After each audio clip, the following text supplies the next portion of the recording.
Howdy, all of you delicious people. I'm here today to review The Transporter. So, this, of course, is to be Jason Statham's, first leading role in a film.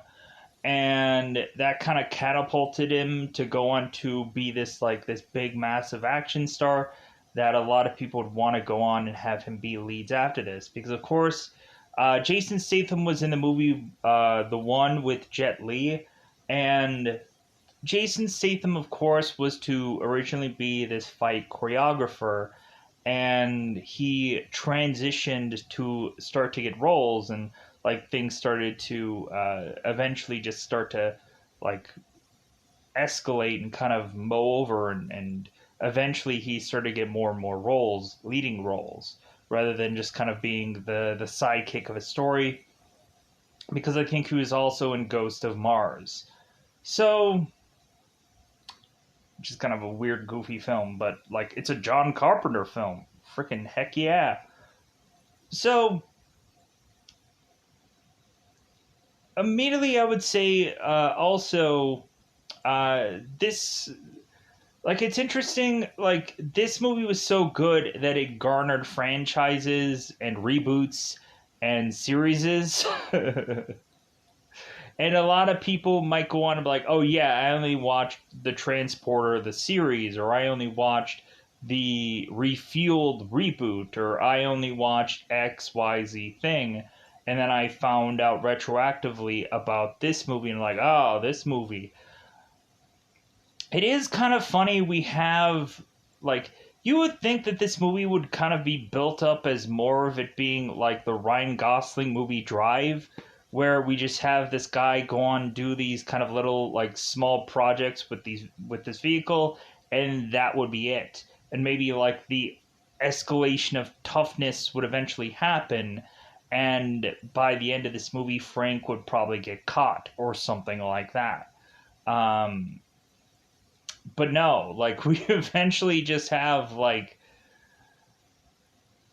all kinds of things just kind of spun off after this, where I think there was a number of things where we just wanted a number of people to have a portfolio building movie for probably on Jason's side, but for also on everyone else's side in this movie, it seemed.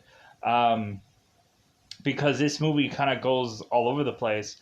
But there is a lot of unique stuff that kind of comes out of this movie, and a lot of fun to be had. So, I would have to say, because I feel like there is movies that have technically done this kind of concept a little bit better. Because, of course, you have a guy that just go on and do these kind of shady jobs. And I feel like over time we've had too many of these kinds of films to where this movie is to not be as powerful as any number of any stuff that has kind of come after it. But I still thoroughly enjoy this film, and it'll be interesting to see how I feel about sequel movies. Especially the third one, because I'm really interested in going into the third one.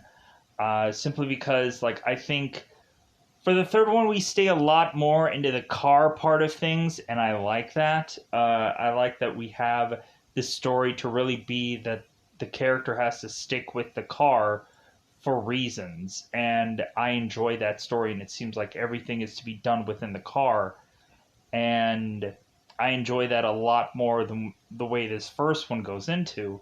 So, my grading of this movie has to be, and I'm having problems with this, because I want to say that it's a really solid, good film, because I have a lot of fun with the very beginning of this film. We, of course, the banter between Frank and Inspector Tarconi, is to be really fun, and I like this. Kind of the inspector is kind of getting very suspicious with Frank, and I kind of like the kind of banter between them. And so, this goes on and gets to be a really fun movie, but for the life of me, I can't just say it's a great film. because there is to go on and be so many things that came after this that was to be just like this and possibly had done it just a little bit better. So I would say that this is a solid, good film. Um, so yeah, let's go into that double five time territory. Let's just go into this thing called spoilers. Currently available on HBO Max. So dare in fact go on and watch the Transporter and Transporter 2. It's kind of, I'm not quite sure if the third one is in here. But I would say figure out a way to go on to watch all three of these films. And maybe the Refueled movie. I think I had seen that one, but not quite sure how it held up, or not quite sure how well that movie was from what I remember. Because that movie is don't remember much about that one. And I sort of watched the series, and I kind of enjoyed the series. So, going on, let's just go into spoiler time. Spoiler time. It's about the time I'm going to spoil this movie. So the thing that I immediately love the most about this movie is, of course, we have Frank Martin, who has a certain set of rules for doing his job. It's not that he is just kind of going on and just like he immediately has like a certain number of things that he is to always tell people, as if he has done this frequently. So the beginning of this movie, of course, is title screen and transporter and all that jazz, which I think in the sequel we kind of start out like with him being in a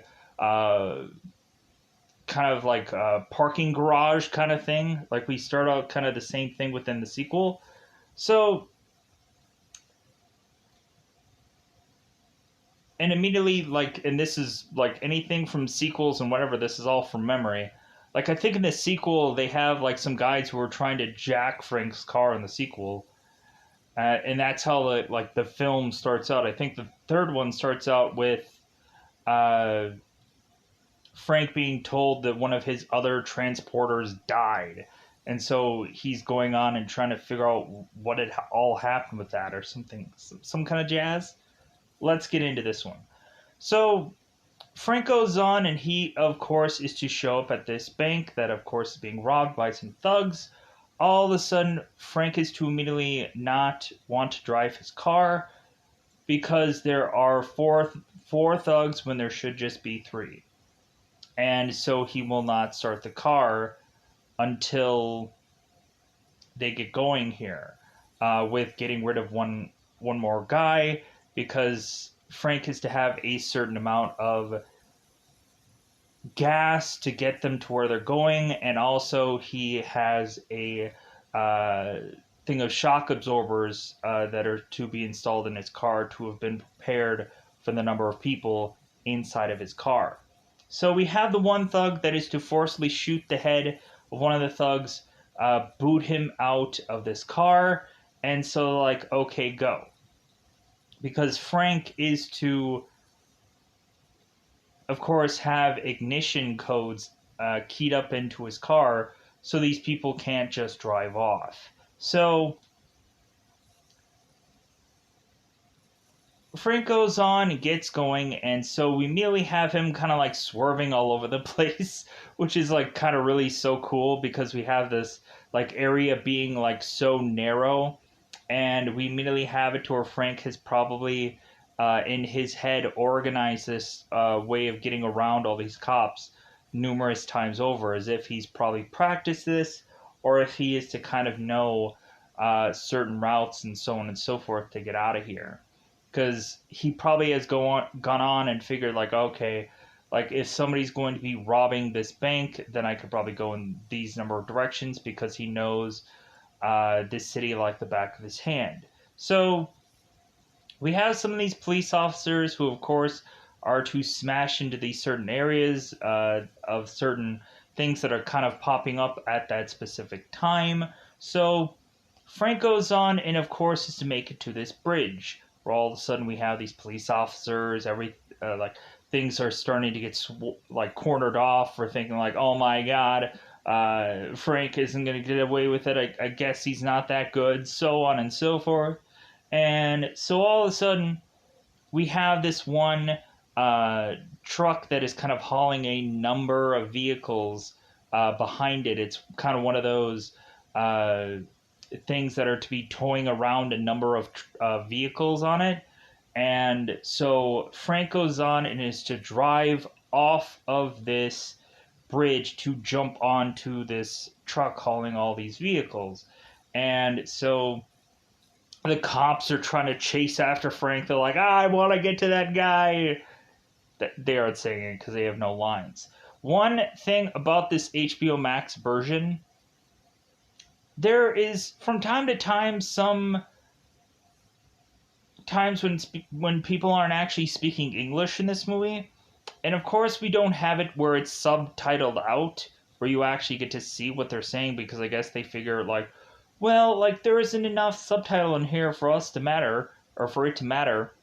And, like, I'm just kind of annoyed by that, because we have so many freaking movies where, because I don't know how many times I've kind of gone through a Hulu, a Netflix, a HBO Max, or whatever, and I get so annoyed when you're watching a movie and you realize that there is a huge, massive part where people are talking into a different language, and I can no longer watch it because it's just like, yeah, I don't know what they're saying, and the subtitle section of this movie doesn't help because it's just like, oh, uh, someone is speaking in Japanese. I'm like, say what the words are. What the fuck? Like, come on. Like, find a person that can translate this, or go on and, like, figure out a way to put these subtitles in your movie so I can frickin' see what's going on. It's frickin' miserable to watch a movie that doesn't have subtitles, and there's a huge chunk of the movie that isn't in English. That's because, like, we have so many movies that are trying to eventually branch out and be a multilingual film. Multilingual, that's probably not a word, but bilingual film. And now there is this where you're going on and just like, fuck, like, really? Like, so now I have no clue what's going on. Great. You movies that do that. Anyways, pushing on. So, Frank Martin goes on, and he, of course, is to shoot one of the cars, and one of the cars comes sliding down upon this truck that is holding all these vehicles, and all of a sudden the police officers are smashing into this car, and so then Frank, of course, to back up. We also had the moment where one of the thugs was barfing, and Frank was like, "Hey, I just cleaned this leather." Like, go on, and I'll roll down the window, and you can Ralph. That's my Jason Statham impression. It's horrible. Anyways, so Seth Green's is way better, where he's going on and like, is your virginity on the menu? And the girl's like, yes. If you've never seen Italian Job, check it out. It's really good. Plus, we have kind of Jason Statham, who's kind of like the wheelman in that movie also, because he used to be called Handsome Rob or something, or Handsome Harry, or I don't know. It's been a while since I've seen Italian Job. So, Frank goes on, and he, of course, is to back up, and so he's making his way to eventually lose all of these police officers. And so we have Frank go on and deliver all these thugs, and they end up paying him, of course, the money that he is to be owed. And Frank is like, well, hey, you're paying me more than what the deal was. And the thug is going on and telling Martin, it's like, well, I want you to drive us to Avignon. And Frank's like, no. It's like, the deal is the deal, and no further than that. And the guy's like, well, deals are meant to be broken. And Frank's like, not my deal. here's your money, goodbye. So all these thugs go on, and they, of course, are to get into this car. And so Frank, of course, is to consistently change his license plates to where no one will know the difference. So Frank drives off, and of course, is to make it to his car. And so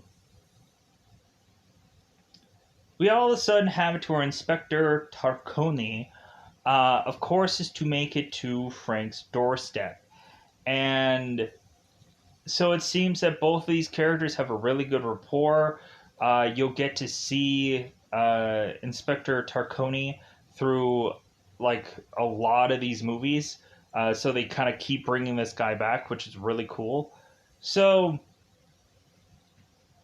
so we have Inspector. I even think that they probably bring this guy back even in the reboot. I think, because in the back of my mind, I'm thinking like, wait a minute, they changed Frank Martin in the reboot, but they bring back the same inspector. Not quite sure, but it's been a while, so like, I just think that they're probably thinking about wanting to have Jason come back, but Jason was probably way too busy at that point, and plus, also, he's probably just like, you know what, like, I think I'm good with only doing like 3 of these. Um, and so I think Jason just wanted to move on and try other things and do other things. So, and plus also, he honestly did a lot of movies that, like, he fought a lot less, in all honesty. But eventually it seems like he's kind of maybe possibly getting back to that. Especially if you guys have seen Wrath of Man. That is actually a pretty good film. Um, check out the review, I guess, if you want to. Or just check out the movie when eventually it comes out somewhere inside of your life. So, anyways, Frank is talking to Inspector Tarconi. And so, of course, Tarconi is to check out Frank's car because it seems like Frank is to have a very common car. There seems to be a huge, massive number of guys that are all to have this car. And so the inspector is to really just be interested in Frank because, of course, Frank is to be ex-military and he always feels very suspicious about those kind of guys. And Frank is just like, well, hey, like, I'm retired. Like, I'm kind of living the high life. Like, so Inspector is just like, okay, sure. And so Inspector Tarconi is to realize that Frank is to be very neat. He's like, very suspicious about those neat and clean guys. I'm very suspicious of everything, especially of you, Frank.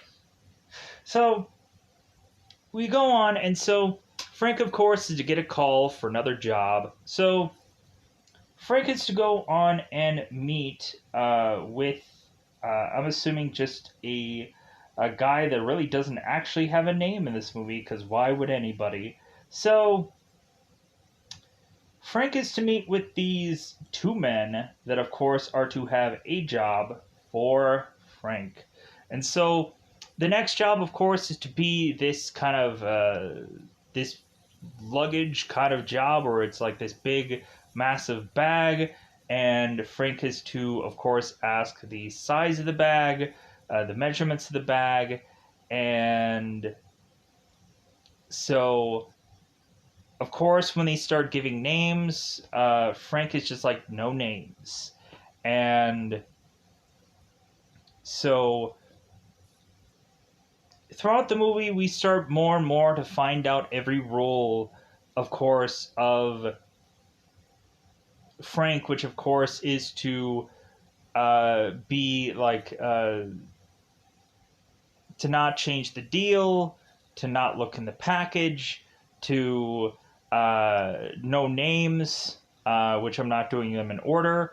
And so, like, Frank has a number of certain combination of things of which that he is to go on and continue to live throughout his life. So Frank is then to get the measurements and get the information, and then he goes on and burns this whole paper. And we, of course, have this guy who's like, well, man, you're really precise about everything. And Frank is just like, well, yeah, like I have to be. So we immediately have these guys that are kind of very suspicious about this guy. And I'm like, this guy technically has a, like, probably a reputation, but I don't know. What do I know? So we, of course, have it where Frank is to be driving off to his location. All of a sudden, he is to realize that he is, of course, to have a flat. So we go on, and we, of course, have Frank, who is to replace this tire and realize that there is a human being within this bag because he didn't actually look inside of it, but he was just like, there's a human in there, or maybe there's an animal of sorts. So Frank goes on and replaces the tire, and we, of course, have Frank that is immediately going to break his rules. Because Frank is going to stop and go and get a drink. And so Frank is to go on into this kind of a secluded place, pop open this trunk, and to give this girl a drink by cutting a little piece of her tape. And so she's letting her, of course, drink. And the one thing about Lie that I have to say is, like, man, this girl just likes to yep, yep, yep, yep, yep, yep, yep. But hey, like, when really looking at it, she has to kind of be the opposite for Frank honestly being the more quiet type of person, which, you know what?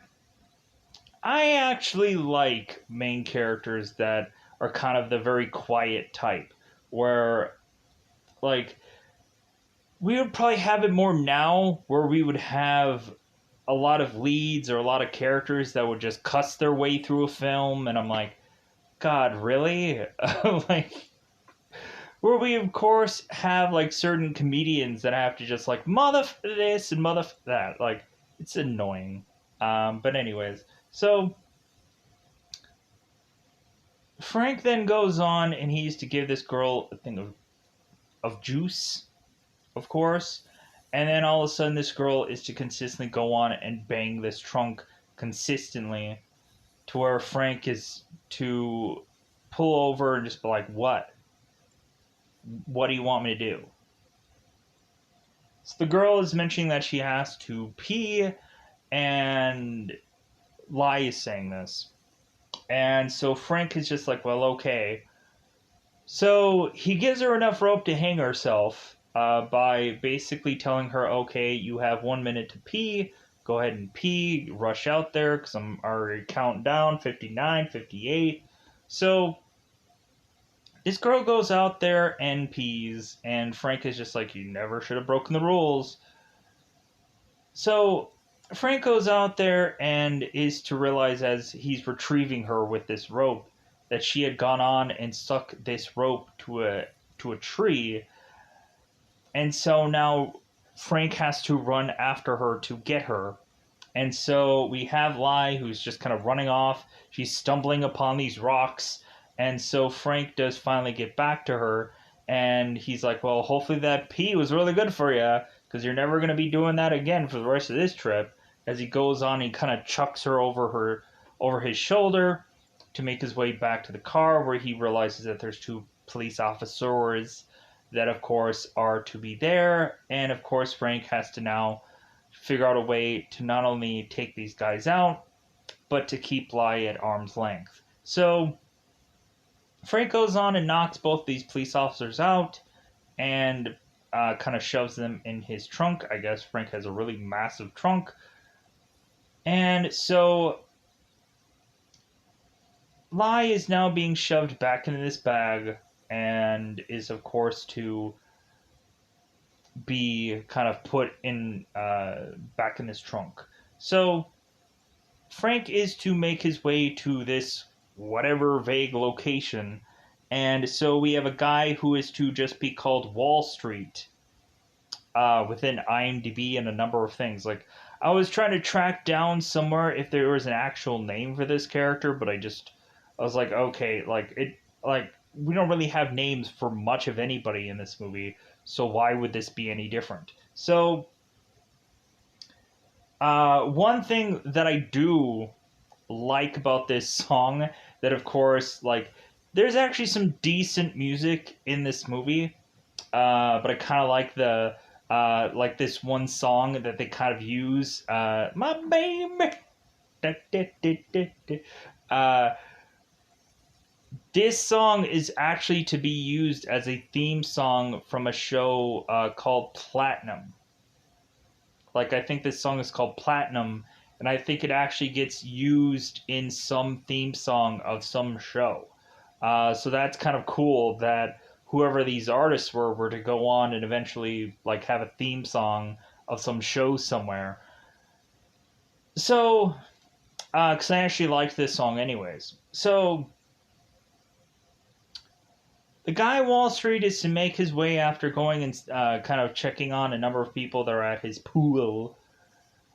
Kind of weird to have a number of people at his place while he's going on and retrieving some person, but I guess it is what it is with these guys. I'm sure a number of those people are on the level. So, we of course have it where Wall Street is telling Frank, it's like, well, hey, like, do you have any problems, and so on and so forth, and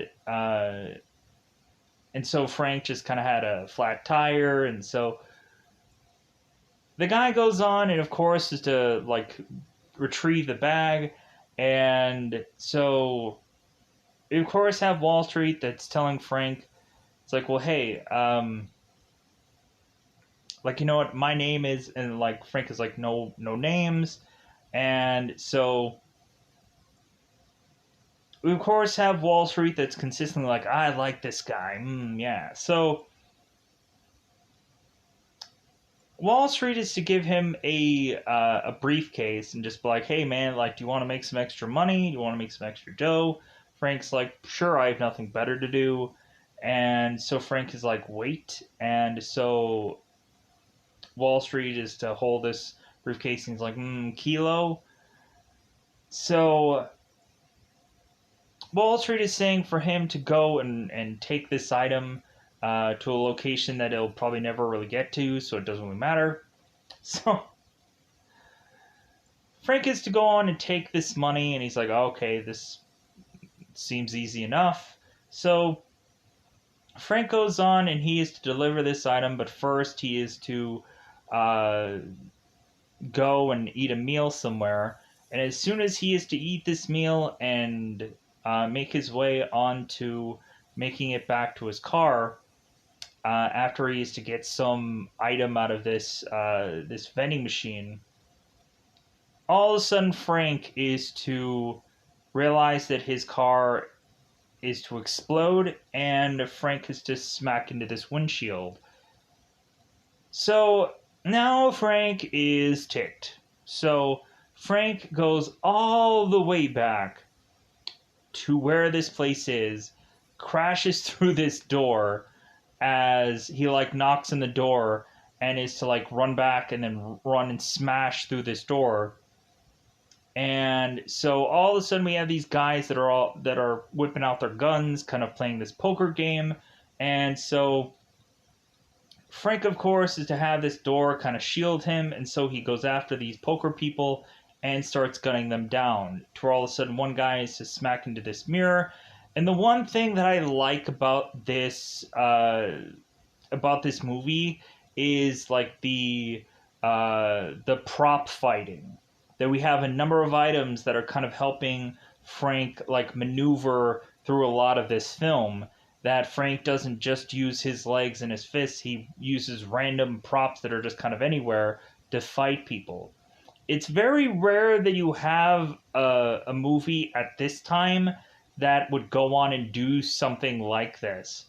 Like, I would go on and I would say probably Rumble in the Bronx is probably another example of using like prop stuff, but I think eventually Jackie Chan at sometimes does prop stuff.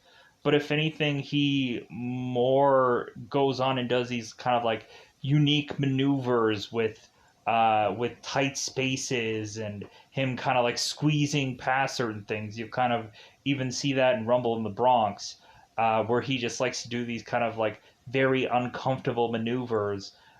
Or you can kind of see that in Rush Hour, where he kind of like squeezes past this little slot in Rush Hour 2. So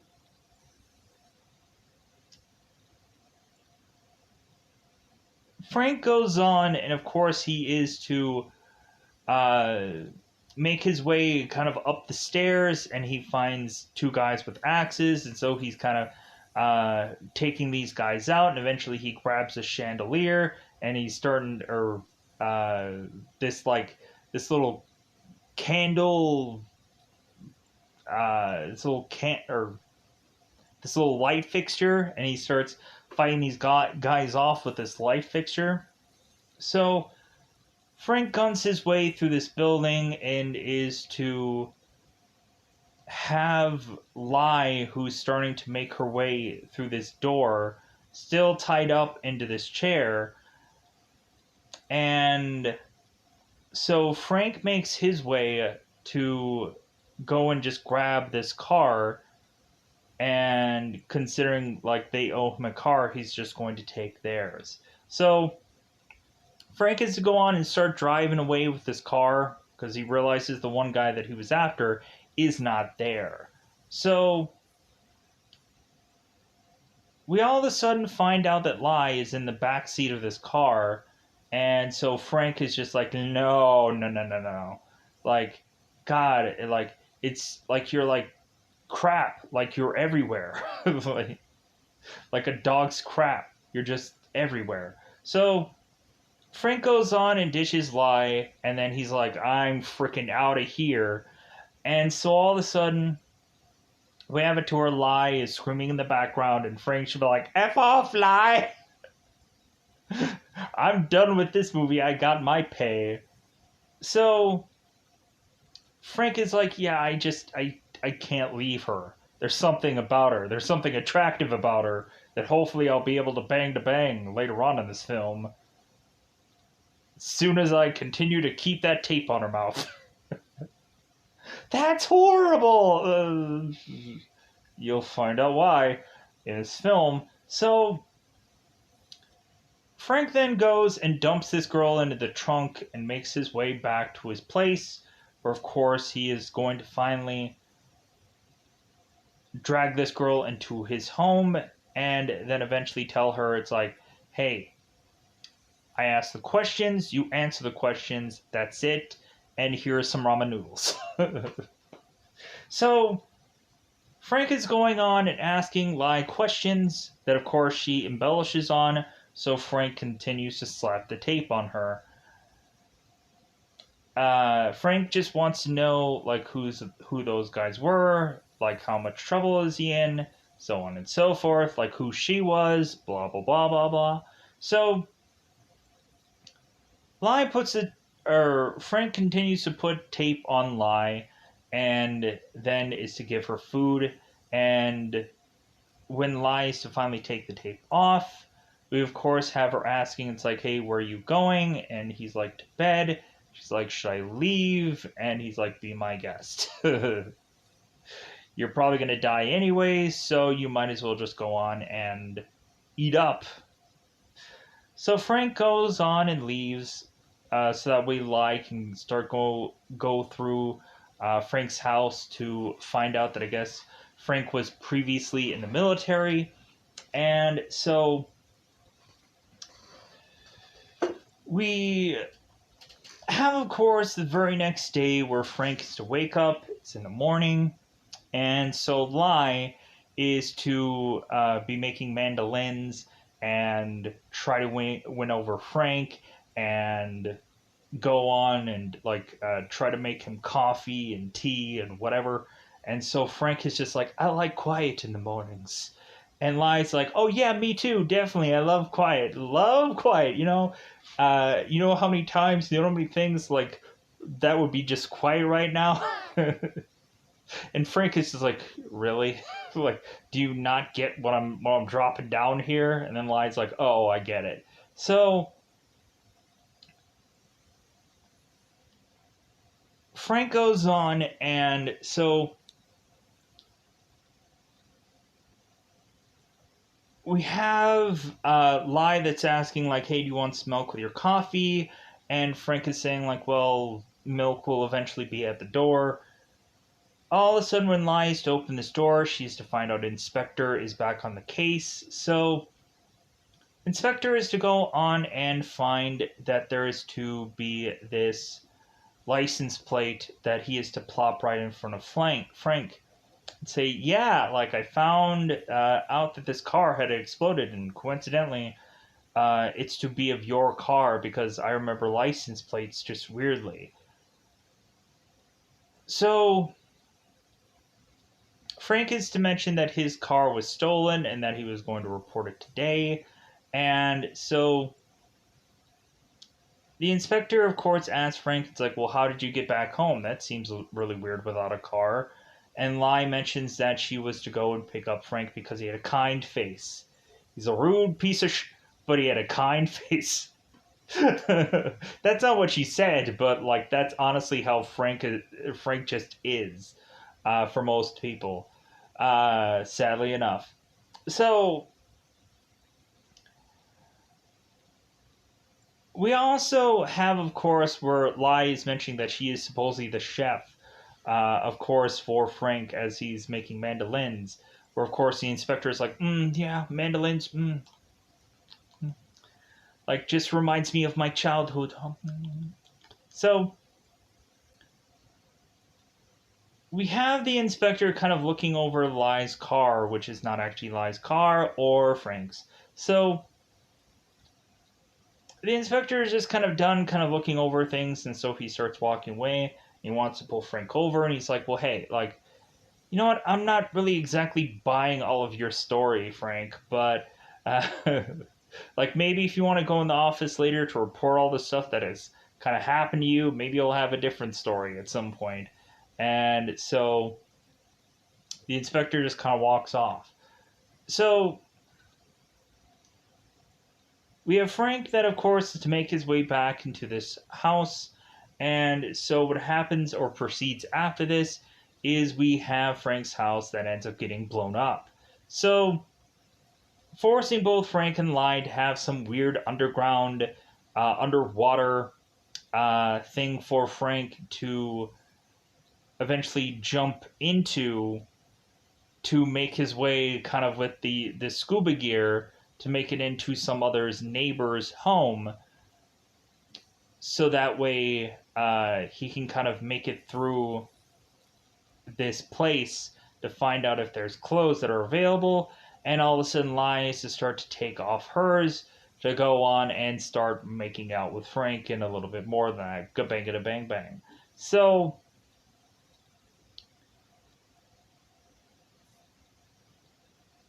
we, of course, have both Lai and both Frank that, of course, are to make it to the inspector's office.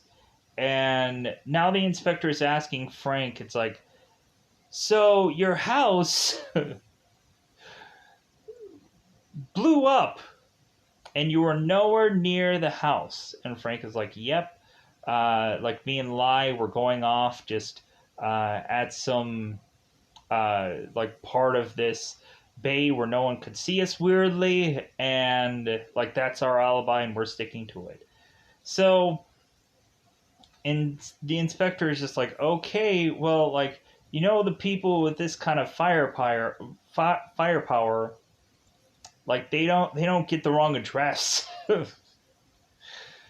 we kind of have this where it's like the history of violence, kind of like that movie where we of course have the sheriff of the town that is telling the main character, who is Viggo Mortensen's character, who's like, yeah, like these people, like they're some real killers, and I don't think they get names or faces confused.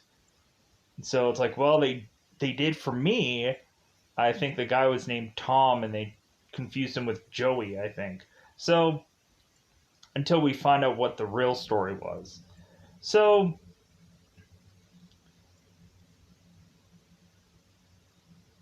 we have Frank and we have Lie, and so the inspector is being so nice to Frank and to Lie that he's like handing them money. It's like, hey guys, like, hey, you might be strapped for cash, so here's some money. I'm like, man, this inspector's like really nice. And so we have both Frank and we have both Lie. They're kind of walking off, and Frank is immediately thinking that he wants to go on and just kind of get out of here, like stop all this. And Lie wanted to go on and find out who this Wall Street guy was. And so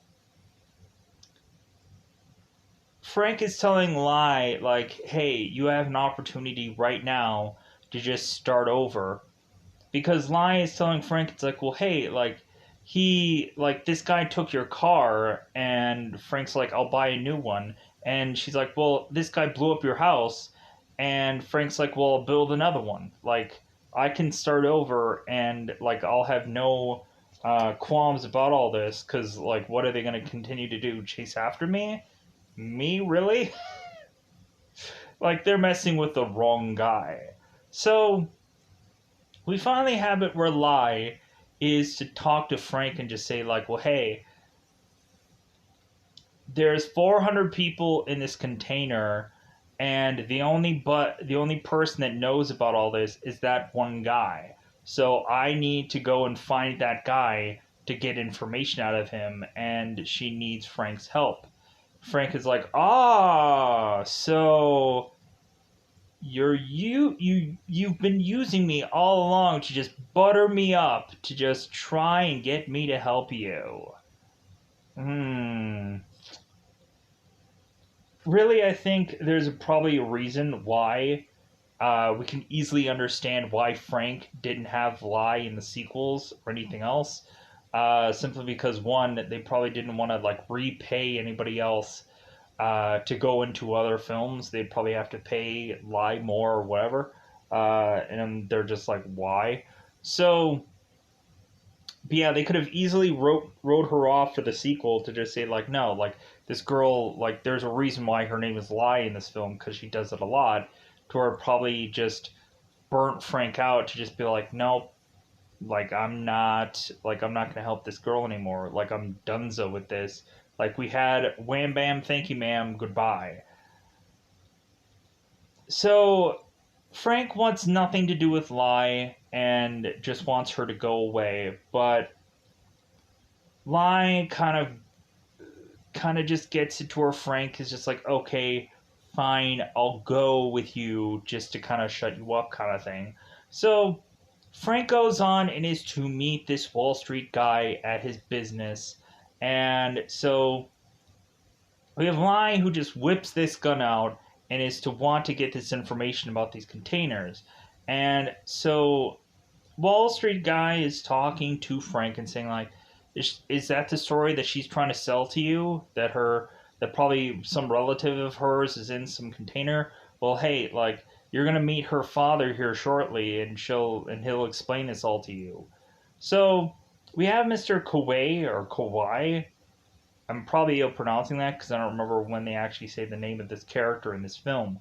So this guy comes in. Of course, this is Lie's father, and so Frank is looking at Lie. It's like, well, I thought you said that your dad was in some kind of container somewhere. Now you're lying to me again. So now we go on, and we of course have Wall Street that is to have this guy come in that is using these belts and strapping Frank into this kind of like surfboard submission. If you've ever gone on into wrestling maneuvers and you kind of see this guy who puts this leg in the back of somebody and then cranks their hand, that's called like a surfboard like submission. Go ahead and check it out on YouTube. You'll probably see what exactly it is. So Frank eventually goes on and is to be like held, and that's when Wall Street is to say, yeah, we have those guys in these containers and there's nothing you're going to do about it. Wall Street goes and knocks Frank out. And so all of a sudden, the French inspector comes in and he's like, oh, hey, what's going on here? And so they go on, and Wall Street is to mention, hey, this guy is to go on and kidnap Lie against her will, and now we figured him out. So Wall Street is pressing a number of charges against Frank, kidnapping, so on and so forth. And so now Frank is in this jail cell talking to Inspector Tarconi, and we of course have Frank asking Tarconi what is he going to do about this case, because Tarconi is to ask Frank, hey, you need to finally tell me the truth. What's really going on?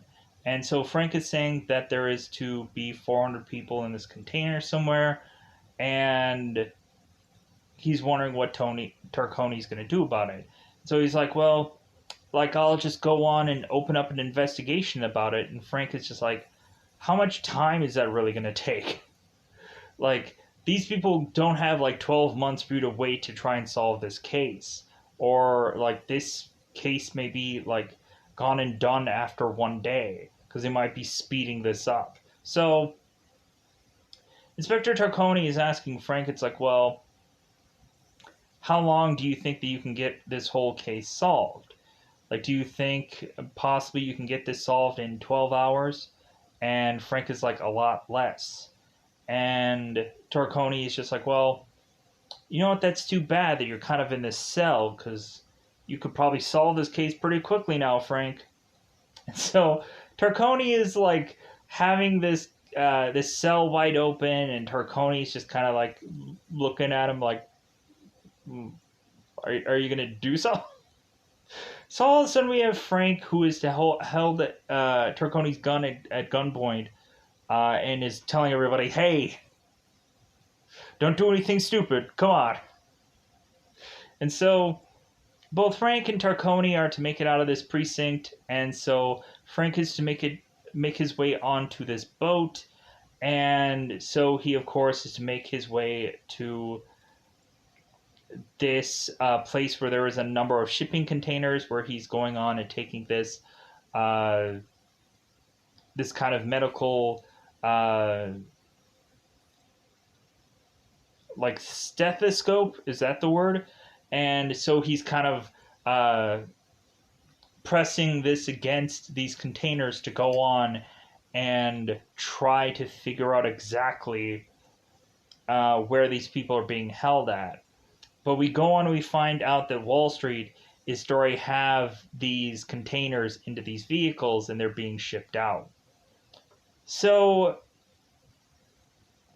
we of course have it to where Lai's father is talking to her, and Lai is starting to talk in Japanese, and so Mr. Kawaii is talking to Lai and saying, you know what, I spent so many lessons for you to speak English, speak English. So this girl is to mention that she hates her father, yada yada yada. So this guy slaps her and walks off, and just whatever. So they get ready to get all this stuff transported, and so Frank is to jump on this truck, and so he kind of gets the tail end of the truck, so he's holding on to it. So this truck driver consistently tries to bump Frank off of the side of this truck, and he eventually becomes successful at it, to where Frank just goes on and jumps onto this bus, who eventually makes it onto a number of these parking spots where all these buses are. So Frank jumps off of this bus to see a number of these suited thugs that are, of course, with the Wall Street guy. So Frank goes on and starts beating them up, and of course this is where he gets shirtless. He starts beating up all these guys in this bus, which is inside of this bus and outside of this bus, going on and tying them up with his shirt. Then Frank is to go on and be shirtless, and he of course is to be fighting this much bigger guy than himself. And so since Frank is kind of a little bit outmatched with this kind of bigger sized guy, Frank decides that he's going to go on and start to oil himself up because there is a number of certain oils that he can go on and drop himself into and be very slick. So that way he can go on and take a number of these guys down to create a very different kind of fighting scene that we have seen. But like I'm sure, man, Jason probably felt probably miserable during this scene just for how he had to kind of go on and dunk himself into all this kind of oil and everything like that and be very slick. I'm sure it was probably miserable. So Frank goes on, and he, of course, is to take these pedals of this bike and he breaks them off. And so he uses this as the ability to now have some traction around this kind of slick oil. And so now he's kind of pelting people with his feet and he starts knocking them all out. So eventually he takes this bigger, massive guy as this body shield. And so he crashes through this window, which has him go into this water where these guys are still pelting him with bullets.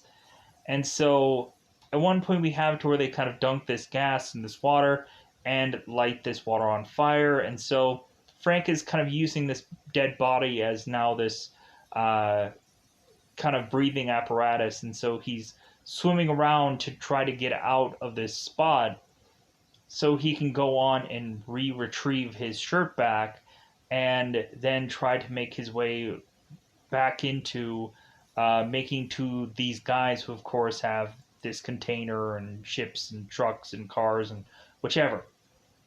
So Frank goes on and is to steal this car that eventually is to overheat. And so Frank goes on and, of course, is to see this plane flying by, which he kind of just chases after it once we get this really cool bah, bah, bah kind of music. It's really cool. So Frank goes on and is chasing after this plane that is just to be a plane that kind of drops this stuff to just kind of like be fertilizer or kind of whatever for these fields. So all of a sudden, this pilot is to be taken off guard by Frank, where Frank is like, "Hey, I would love to do some sightseeing," and this guy's like, "Well, this plane isn't used for that," and Frank's like, "Well, it's going to be used for that today."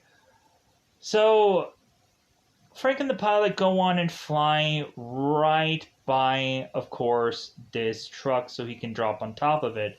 And so I'm like, you know what? This kind of like bits and pieces of this does kind of feel like I had just seen Raiders recently, and like something about this kind of feels a tweed bit like Raiders once we get to the like this spot, where of course we have like Harrison that is desperately trying to like get this one truck that has the of course has the Ark of the Covenant in the back of it, like kind of reminds me a lot of this. So Frank is to go on and drop using a parachute on top of this truck. And so when Frank, of course, to release the parachute, the parachute part goes flying onto this one car, and the one car spins out. So we of course have Frank that kind of pushes this driver out of this car for Frank to start driving this car. He's kind of looking at the guy that's kind of hanging on to this one car door, and Frank just continues to kick this guy onto this door to the point where now this car door is like it's just kind of clinging on to the weight of this one man. So it starts to buckle and it falls off, with the man kind of sliding to eventually having him slide off some cliff somewhere where he is to possibly fall to his death. Fiery death, I'm sure. No. So